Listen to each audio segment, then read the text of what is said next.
First year new math unit number 4 हमारा topic चल रहा था एक्सरसाइज 4.3 का क्वेश्चन नंबर 1। इसकी फर्स्ट पार्ट को हमने सॉल्व कर लिया था। इसकी पार्ट नंबर 1 में मैंने आपको जो है वो डिटेल से समझाया था कि आपने किस तरह से जो है इनको सॉल्व करना है, आपको कैसे पता चलेगा कि आप किस तरह से 1 लाना है, आपने किस तरह से 0 लाना है, वो आपको मैंने स्टेप बाय स्टेप सिखाया था। तो इस क्वेश्चन में हम दोबारा देख लेते हैं। ये हमने जो करना है इसको रो वाइज करना है, क्योंकि क्वेश्चन में गिवन था कि आपने इसको रो ऑपरेशन से सॉल्व करना है, यानी कि हम जो भी इसमें ऑपरेशन लगाएंगे वो रो का लगाएंगे और कोई ऑपरेशन हम इसमें यूज़ नहीं कर सकते। सबसे पहले देखें, हम देखते हैं कॉलम वाइज हमने क्या करना है। जो ये मैट्रिक्स हमें गिवन है, इस मैट्रिक्स को हमने आइडेंटिटी मैट्रिक्स की तरह बनाना है, तो इसको आप इस तरह लिख लेंगे। अब आपने इस तरह करना है कि इस साइड पर जो है आपके पास आइडेंटिटी मैट्रिक आ जाए। अगर हम पहले कॉलम की बात करें, देखें यहाँ पर है 1 0 0, तो हमें यहाँ पर इस पहले कॉलम में 1 0 0 चाहिए। ठीक है, तो सबसे पहले हमारी कोशिश होती है कि 1 बन जाए। तो 1 तो ऑलरेडी मौजूद है जहाँ पर हमें चाहिए था, यहाँ पर हमें चाहिए था 1, तो 1 मौजूद है। 1 को हमें बनाने की ज़रूरत नहीं, यहाँ पर 1 है, 0 भी है। तो ये जो लास्ट है 1, यहाँ पर जो है हमें 0 लाना है।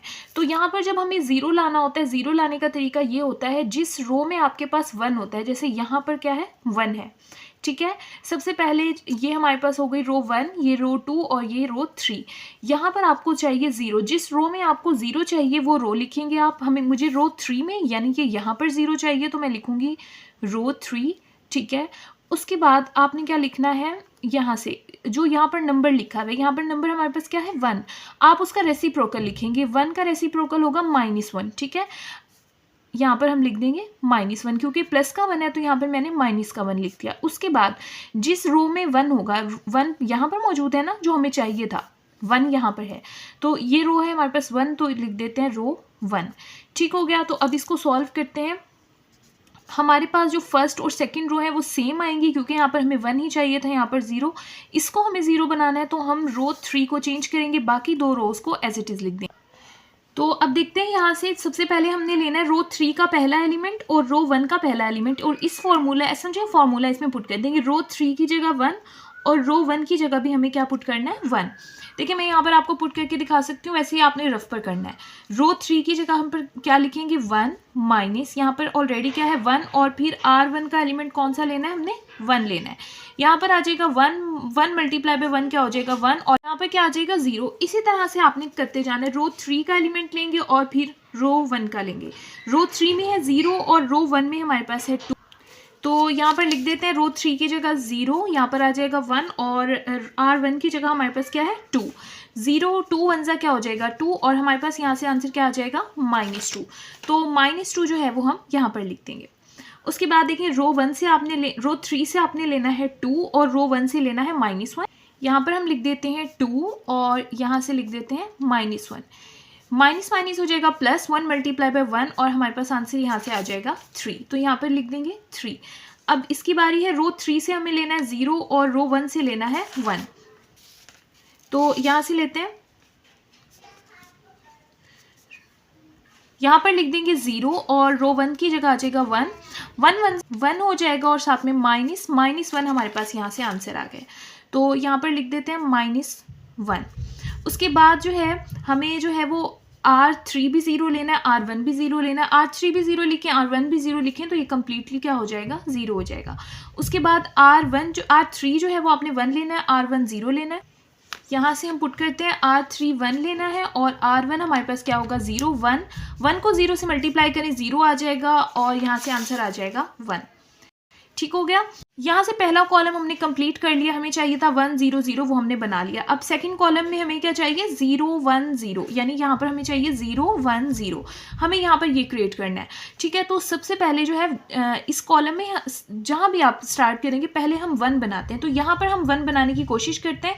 यहाँ पर -2 है, -2 को 1 बनाने के लिए, या कोई भी एलिमेंट हो उसको 1 बनाने के लिए आप उस नंबर को उसी से डिवाइड करते हैं, यानी -2 है तो इसको -2 से डिवाइड करेंगे ताकि कैंसिल होकर 1 आ जाए।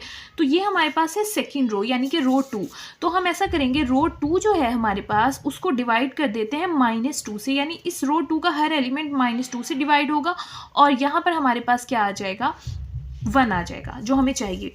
ठीक है, और रो 1 और रो 3 को एज इट इज़ लिख देते हैं। चेंजिंग हमारे पास रो 2 में आएगी, हमने उसको -2 से डिवाइड कर। तो रो 1 और रो 3 को लिख दिया। अब रो 2 के साथ -2 को डिवाइड करते हैं। 0 को -2 से डिवाइड करेंगे तो 0 आ जाएगा। -2 को -2 से डिवाइड करेंगे तो 1 आ जाएगा। 8 को आप -2 से डिवाइड करें, यहाँ से 8 डिवाइड बाय -2। यहाँ से 0 को -2 से डिवाइड करेंगे 0 आ जाएगा। 1 को -2 से डिवाइड करेंगे 1/-2 आ जाएगा। 0 को -2 से डिवाइड करेंगे तो 0 आ जाएगा। यहाँ पर आपने इसको फर्दर सॉल्व कर देना। 2 1 ज़ा 2, 2 4 ज़ा 8, यहाँ पर -4 आ जाएगा। अब हम सेकंड कॉलम की बात कर रही थी, तो 1 तो हमने यहाँ पर बना लिया। अब हमें यहाँ पर भी 0 बनाना है और यहाँ पर भी 0 बनाना है। तो 0 पहले यहाँ पर रो 1 में बनाते हैं। तो जिस रो में हम 0 बनाना चाह रहे हैं पहले वो रो लिखेंगे, यानी कि रो 1। उसके बाद जहाँ जिस रो में 1 होता है उस रो को यूज़ करते हैं। रो 1 जो है हमारे पास रो 2 में है, तो यहाँ पर रो 2 यूज़ करेंगे।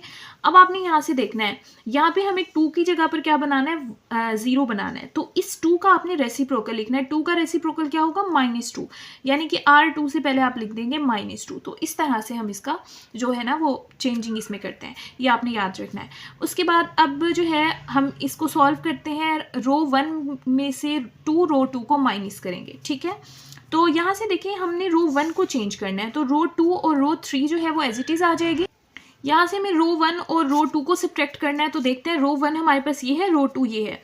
रो 1 से पहले लेते हैं 1 और रो 2 से क्या लेते हैं, 0, यानी 1 एंड 0, और यहाँ पर पुट करते हैं। किस तरह से पुट करेंगे, रो 1 की जगह हम लिख देते हैं 1 -2 और रो 2 की जगह हम क्या लिख देंगे, 0। तो इसको सॉल्व करें, यहाँ पर आ जाएगा 1 -2 मल्टीप्लाई बाय 0 0 हो जाएगा और हमारे पास आंसर क्या आ जाएगा, 1। तो यहाँ पर 1 लिख देते हैं। इसी तरह से अब रो 1 में आप क्या लेंगे, 2, और रो 2 के लिए क्या लेंगे, 1।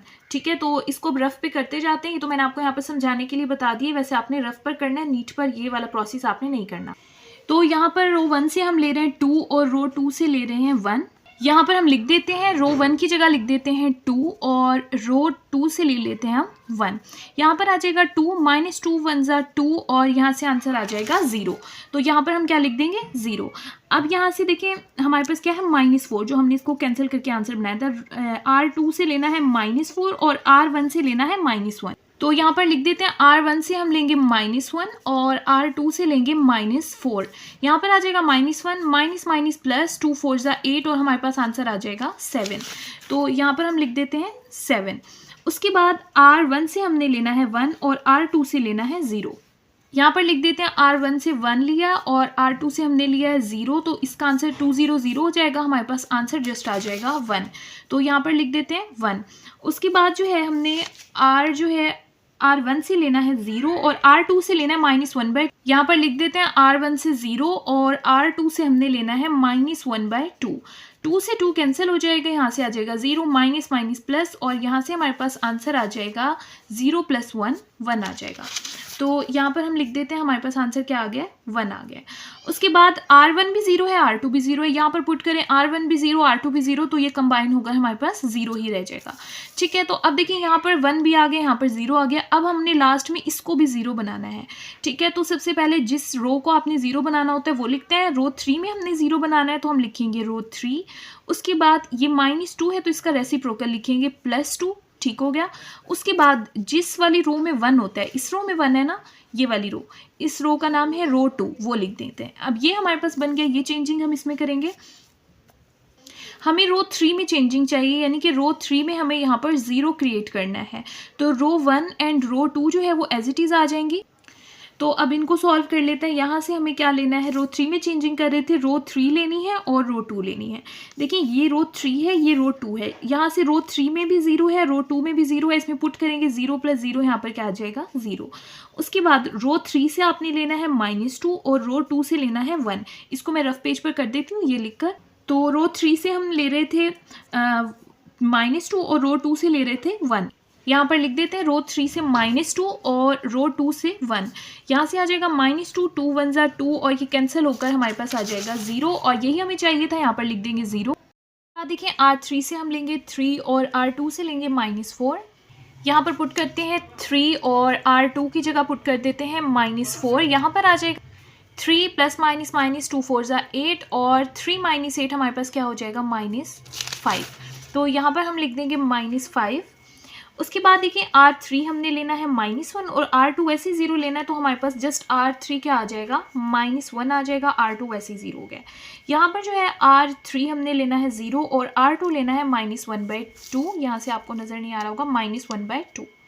यहाँ पर हम लिख देते हैं R3 हमने लेना था 0 और R2 लेना था -1/2, तो 2 से 2 हो जाएगा कैंसिल, हमारे पास आंसर जस्ट आ जाएगा यहाँ से -1। यहाँ पर लिख देते हैं -1। उसके बाद R3 आपने लेना है 1 और R2 लेना है 0, तो इसका आंसर भी सेम रहेगा, R3 1 आ जाएगा और R2 0, तो जस्ट हमारे पास आंसर 1 आएगा। यहाँ पर हमें लिखना होगा 1। अब फर्स्ट 2 कॉलम जो हैं वो हमारे पास सॉल्व हो गए हैं। अब हमें थर्ड कॉलम सॉल्व करना है और हमें यहाँ पर चाहिए होगा 1। सबसे पहले 1 बनाते हैं। यहाँ पर -5 की जगह हमें 1 चाहिए, तो रो 3 को हम -5 से डिवाइड कर देते हैं ताकि -5 से कैंसिल हो और यहाँ पर हमें 1 मिल जाए। तो यहाँ पर हम लिखते हैं रो 3 को हमें डिवाइड करना है -5 से। फर्स्ट 2 रोज को हमने एज इट इज़ लिख दिया। अब थर्ड रो को 5 से डिवाइड करते जाते हैं। 0 को -5 से डिवाइड करेंगे 0 हो जाएगा, 0 को -5 से डिवाइड करेंगे 0 हो जाएगा, -5 को -5 से डिवाइड करेंगे तो 1 हो जाएगा, -1 को -5 से डिवाइड करेंगे तो माइनस से कैंसिल और 1/5 आ जाएगा। इसी तरह से -1 को -5 से डिवाइड करेंगे तो माइनस से माइनस कैंसिल 1/5 आ जाएगा, 1 को -5 से डिवाइड करेंगे 1/5 आंसर आ जाएगा। अब नेक्स्ट हमें जो है इस वाले कॉलम को हम सॉल्व करें तो हमें 7 की जगह क्या चाहिए, 0, यानी कि हमें रो 1 में चेंजिंग करनी है। तो सबसे पहले आप लिखेंगे रो 1, उसके बाद आपने 7 की जगह पर 0 बनाना है, तो आप 7 का ऑपोजिट लिखें। 7 का ऑपोजिट हो जाएगा -7, ठीक है, क्योंकि 7 की जगह हमने 0 बनाना है। और उसके बाद जिस रो में 1 होता है उस रो को लिखते हैं। रो 3 में हमारे पास 1 है तो यहाँ से आ जाएगा रो 3। हमें चेंजिंग जो है वो रो 1 में करनी है, तो बाकी की 2 रोज को एज इट इज़ लिख दें। अब हमें यहाँ से लेना है रो 1 और रो 3। ये हमारे पास रो 1 है, ये रो 3 है। यहाँ से देखिए रो 1 की जगह हमारे पास आ जाएगा 1 और रो 3 की जगह 0, तो ये कंप्लीट 0 हो जाएगा और R1 की जगह जो 1 आया है वो हमारा आंसर होगा। उसके बाद R1 भी 0 है, R3 भी 0 है, तो हमारा आंसर यहाँ पर 0 आ जाएगा। यहाँ पे R1 जो है हमारे पास 7 है और R3 हमारे पास क्या है, 1 है। तो इसको सॉल्व करते हैं।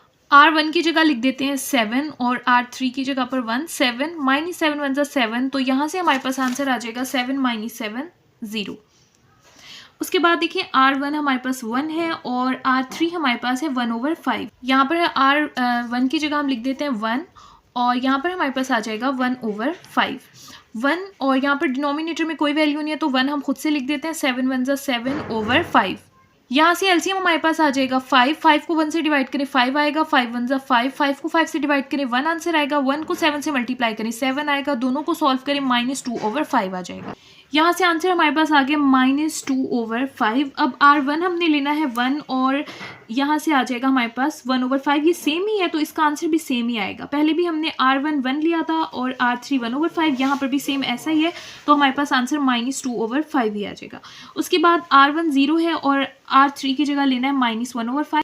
यहाँ पर हम लिख देते हैं R1 की जगह 0 और यहाँ पर आ जाएगा -1/5। माइनस प्लस हो जाएगा, 7 1 7/5, तो हमारे पास आंसर आ गया यहाँ से 7/5।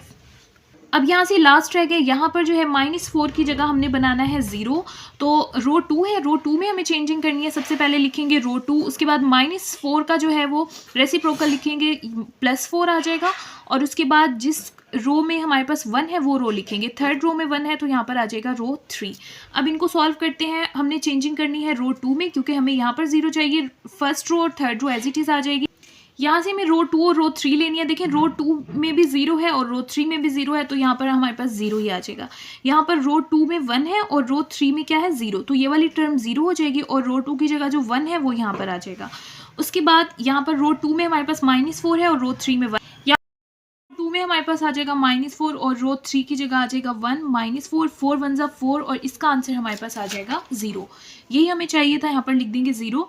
उसके बाद रो 2 में 0 है और रो 3 में है 1/5। रो 2 की जगह आ जाएगा 0 और रो 3 की जगह आ जाएगा 1/5। ये कंबाइन होकर हो जाएगा 4 1 4/5, तो यहाँ पर आंसर हमारे पास आ जाएगा 4/5। उसके बाद रो 2 में हमने लेना है -1/2 और रो 3 में लेना है 1/5। यहाँ से हमारे पास R2 है -1/2 और R3 था 1/5। यहाँ से आ जाएगा -1/2, 4 1 4/5। यहाँ से इनका एलसीएम लेंगे तो हमारे पास ये आप एलसीएम देख सकते हैं, हमारे पास आंसर आ जाएगा -3/10। तो यहाँ पर मैंने लिख दिया इसका आंसर -3/10। ये आंसर जो आया ये हमारे पास इसका इन्वर्स मैट्रिक्स है। इस तरह से ये हमारे पास इसका फाइनल आंसर है। अगर इसमें आपका कोई क्वेश्चन हो तो आप कमेंट बॉक्स में पूछ सकते हैं।